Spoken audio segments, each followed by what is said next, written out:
Hi everyone, welcome back to another episode of Diasporic Dialogues. I'm your host Naomi, and today is World AIDS Day. World AIDS Day was first observed on December 1st, 1988, and it has been observed or commemorated for 37 years. And this public recognition is to mourn those who have lost their lives against HIV and AIDS related causes, but then also remembering to put forth the research to understanding AIDS related causes as a whole.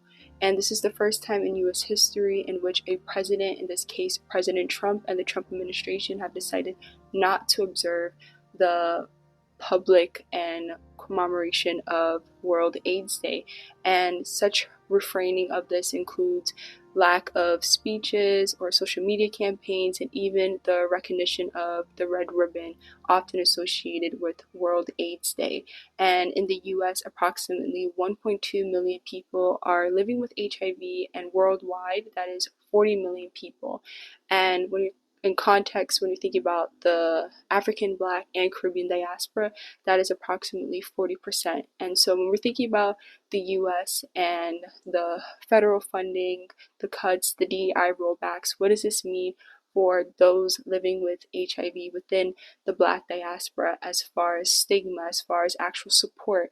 There's a quote from the executive director of UN AIDS, and this individual stated, "This year's disruption to the global response has exposed the fragility of the progress we have fought so hard to achieve."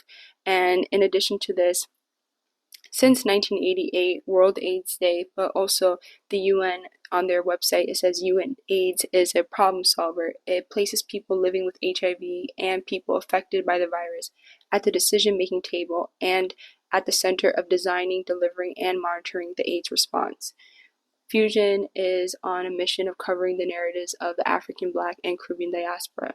What do you think about the Trump administration deciding not to observe World AIDS Day this year? And what does that mean moving forward as far as just support for those within the Black diaspora and those as a whole who are living with HIV in the US but also globally? Thank you for tuning in, and follow Fusion for your daily dose of the diaspora.